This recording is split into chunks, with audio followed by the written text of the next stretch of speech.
При изучении так называемой партизанщины в Славянском районе я заметила мелькавшую несколько раз фамилию врача Грязнова, который во время немецкой оккупации жил в Башмачке и тоже был типа подпольщиком. Я долго не могла понять, что это за подпольщик такой бесстрашный, откуда он взялся в Башмачке, куда подевался.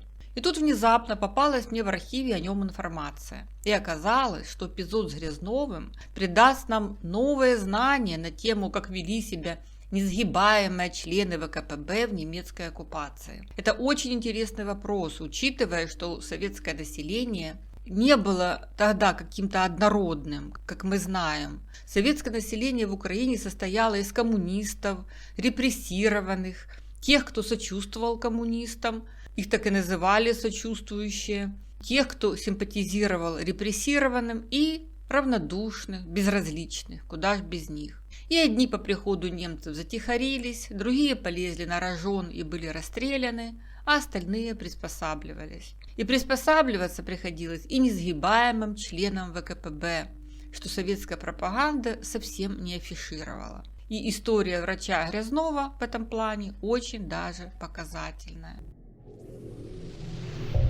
Канал Ірини Коновець-Поплавської. Иван Сергеевич Грязнов родился 7 сентября 1902 года, естественно, в Саратовской области. Екатериновский район, село Сластуха. О юности его мало известно, кроме того, что семья его была радикально красная и пробольшевистская. Были у Ивана еще братья Павел и Семен, но о них мало известно, а вот старший на 3 года Афанасий Сергеевич еще в 1917-м записался в боевую рабочую дружину депо Петровск, а потом вступил в Красную армию и на Дону воевал против войск под командованием генерала Деникина. Как курсант первой советской объединенной школы имени ВЦИК Афанасий Грязнов принимал участие в подавлении кронштадтского восстания и чуть ли не стоял в карауле у кабинета Ленина. Вот такой брательник был у Ивана. А сам Иван не отставал и в 1925-м уже стал членом ВКПБ. Дальше брат Афанасий стал делать военную карьеру, в чем очень даже преуспел. С октября 40-го он стал начальником штаба 67-й стрелковой дивизии Прибалтийского военного округа. А Иван Сергеевич пошел по медицинской линии, и в начале войны его призвали в 550-й отдельный батальон связи как военврача 3-го ранга, капитана медицинской службы и притом еще и политработника. В ноябре 41-го Иван Грязнов попадает в плен, и так бы его имя и кануло в вечность, но угораздило его в первых числах января 1942 появиться в Башмачке и попасть в наше поле зрения. Понятно, что его сразу же арестовали, но потом, разобравшись, что это медицинский работник, еще и квалифицированный, сразу же назначают его врачом фельдшерско-акушерского пункта в этой самой Башмачке. А уборщицей в этом пункте работала 25-летняя Полина Лукьяновна Выскорка, хотя при советской власти она была учительницей. А Полина Лукьяновна была женой головы колгоспу СНИП, тоже члена ВКПБ Степана Федосеевича Выскорки. Но Степан Федосеевич то ли эвакуировался в глубокий тыл, то ли еще что-то случилось с ним непонятное, что призвали его в Красную армию в августе 42-го аж из Калмыцкой АССР, как простого сержанта-танкиста. Но Степан Федосеевич пропадет без вести в декабре 43-го. А акушеркой в этом ФАПе работала Смеюха Мотря Григорьевна. Прямо скажем, наверное, до этого Башмачка и не видела такого грамотного и опытного медицинского работника. А башмачане видели в Грязнове пленного советского врача, который в своей работе, как врач, чутко относился к запросам населения. И поначалу Грязнов так себя и позиционировал. Часто навещал больных на дому, внушал им веру в победу Красной армии и чуть ли не читал во время приемов советские листовки. И, понятно, имел возможность и спасать молодежь от угона в Германию. И начебто спас. Михайленко М.М. и Клименко Андрея Яковлевича, который после возвращения советской власти сразу же станет председателем колхоза Днепробудыло. Но ни уборщица Полина Выскорка, ни акушерка Мотря Смеюха этого впоследствии не подтвердили. Мотря Смеюха прямо сказала, что не знает ни одного случая, когда бы Грязнов кого-то спас от угона в Германию. Но липилам очень полезно для выживания и неприкосновенности лечить начальство. Каждый доктор так устроен, мечтает заиметь среди своих пациентов ответственного работника, их мэрии, ментуры, и покой тебе обеспечен. Постепенно и Грязнов подружился с властями и успешно их врачевал. Например, знакомого нам Буштрука Петра Пилиповича, старосту Солонянской районной управы, и его семью. Буштрук часто приезжал на квартиру к Грязнову, а тот ездил к нему в Соленое в гости. Также Грязнов имел тесную связь с начальником солонянской полиции Синченко. Наведывался к нему в Соленом прямо на квартиру, лечил, а может и выпивали спирту иногда под хорошую закусь.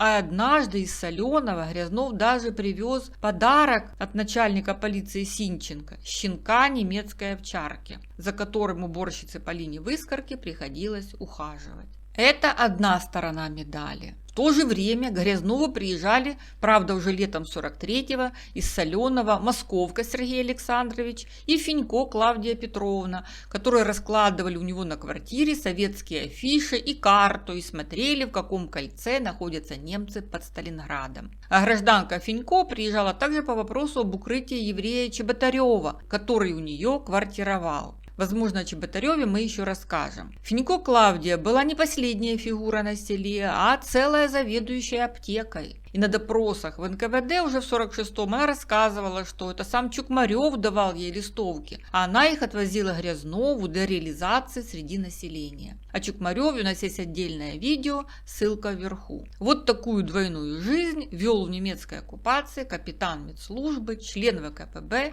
Иван Грязнов. Понятно, что мужчина он был в расцвете сил, 40 лет, не дурен собой, и дело житейское завел Амуры с жительницей Вовниг Лихограй Валентиной Кирилловной. Но таких дам у нас во Внигах не наблюдалось, видимо, приезжая. Лихограй даже справила Ивану Сергеевичу гражданский костюм, в котором он постоянно расхаживал. Интересно, что при этом Грязнов ухаживал и за одной моей родственницей, Верой Петровной Лешенко. Это дочка моего прадеда от второго брака. Вера Петровна была учительницей, но после восстановления советского режима уехала в Александровку. Номер 1 было такое село. Вера Петровна потом удачно вышла замуж за начебто летчика. Я ее никогда не видела, но помню, как Лешенки так и называли ее с придыханием Вера Петровна. А муж ее оказался не летчик, а майор технической службы, начальник метеослужбы в авиационных войсках. На фото она вторая слева с дочками, зятем и внуком.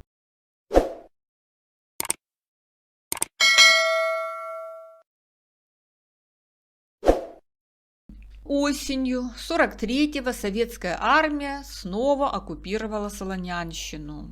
И товарищ Грязнов сразу вспомнил, что он партийный, и принял активное участие в восстановлении советской власти. Работал сначала председателем сельсовета, а потом в Солонянском райздравотделе. И вот ключевой момент. Надо сказать, что НКВДшники после того, как вернулись в 43-м в Украину, кинулись яростно изучать, как украинцы вели себя предыдущие 2 года. И копались они в этом вопросе страшно ревниво. А вдруг кому-то понравились немецкие порядки? Представьте, как эти преступники соскучились за своими репрессиями. Это ж тебе не на фронте в окопе мокнуть, а сидишь в теплом кабинетике, пьешь чаек и лениво и с превосходством спрашиваешь своего же брата-коммуниста: а почему-то тебя, дружок, ужасные немцы не расстреляли? Мы тут измучились представлять немцев патологическими убийцами, вампирами и кровопийцами. А вы даже отъелись тут на немецких харчах, хоть бы похудали для приличия. Ты что, коммунист вшивый, даже не партизанил?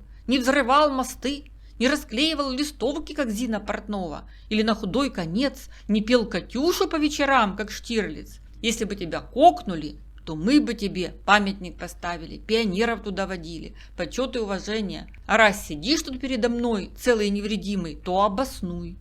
и член или кандидат в члены ВКПБ что-то там лепетал в ответ, а ему факты перед нос. А вот показания односельчан, что вел ты себя тихо, не высовывался и даже зарегистрировался в полиции. А как не зарегистрироваться? Всех же регистрировали. А, всех регистрировали, а ты не все, ты ж партийный. И все, партбилет на стол и салам алейкум ВКПБ. А воинские части, куда попали по мобилизации в 43-м, массово рассылали в те места, где находились предыдущие 2 года новопришлые мобилизованные, запросы, в которых интересовались, а как эти товарищи себя вели, может, с немцами дружили, и совсем нам они не товарищи. И опять главный вопрос, почему выжили, как такое случилось? В общем, чистка партийных рядов шла грандиозная.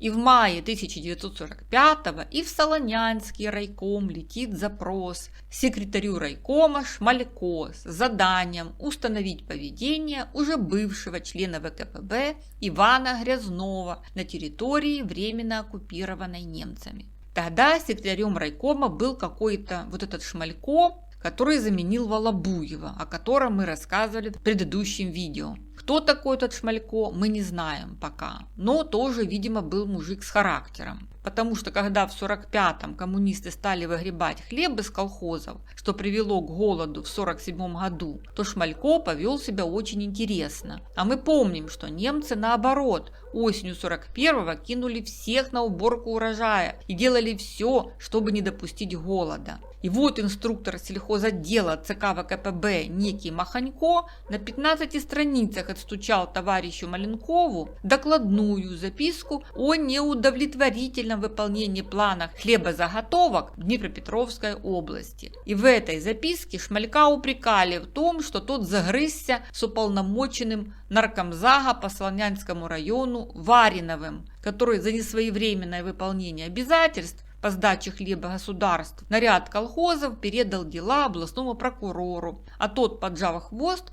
тут же передал дело в суд. Но секретарь Солонянского райкома КПБУ Шмалько запретил судье привлекать председателей колхозов, а райуполнаркомзагу решением бюро райкома КПБУ поставил на вид за то, что не согласовал вопрос с райкомом о привлечении колхозов к ответственности. Вот такие секретари были когда-то в Солонянском районе. Хоть какого-то бога в душе имели. Хотя, может, мы об этом Шмалько мало знаем.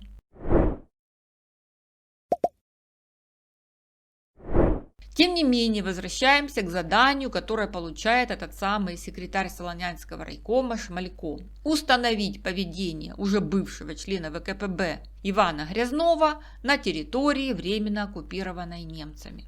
И пришло это задание внезапно от начальника политотдела полковника Белоусова 110-го стрелкового корпуса, которым командовал уже целый год тот самый брателло Афанасий Сергеевич Грязнов.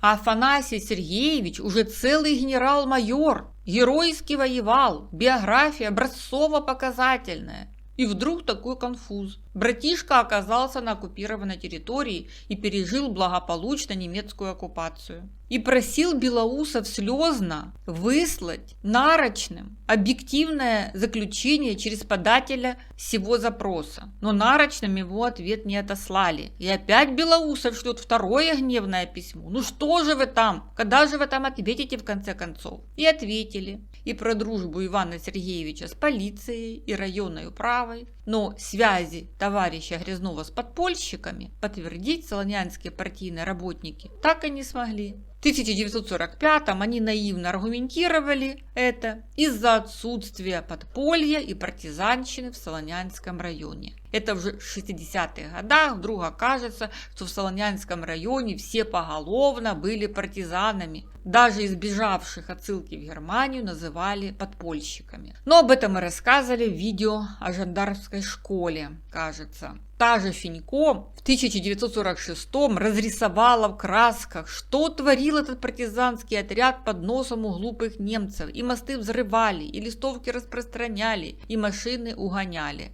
Но ответом Белоусов не удовлетворился и опять послал запрос с предупреждением отнестись к заданию более ответственно. И 2 сентября 1945 Шмалько твердо ответил полковнику Белоусову, что не располагает никакими другими материалами о товарище Грязнове И.С., кроме пересланных вам материалов опроса граждан села Башмачки. И в конце Шмалько отметил, что компрометирующими материалами о товарище Грязнове мы не располагаем. Хотя куда еще более компрометирующее щенок немецкой овчарки, подарок начальника полиции. Заметим, немецкой. Когда в 46-м Шмалько давал характеристику на Чукмарева, то уже не был так категоричен и приписал Грязнова к партизанам и подпольщикам.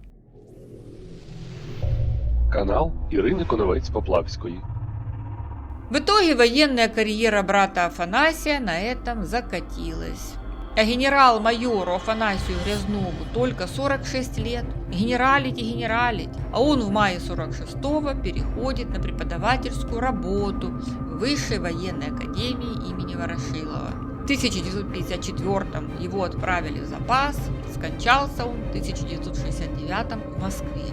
Что до Ивана Сергеевича, то у жителей Башмачки говорили, что тот уехал в Москву, и на этом его следы затерялись. Такая вот короткая история о члене ВКПБ, который сам выжил в Украине в немецкой оккупации, но партбилет при этом потерял и брателлу и генерала подвел.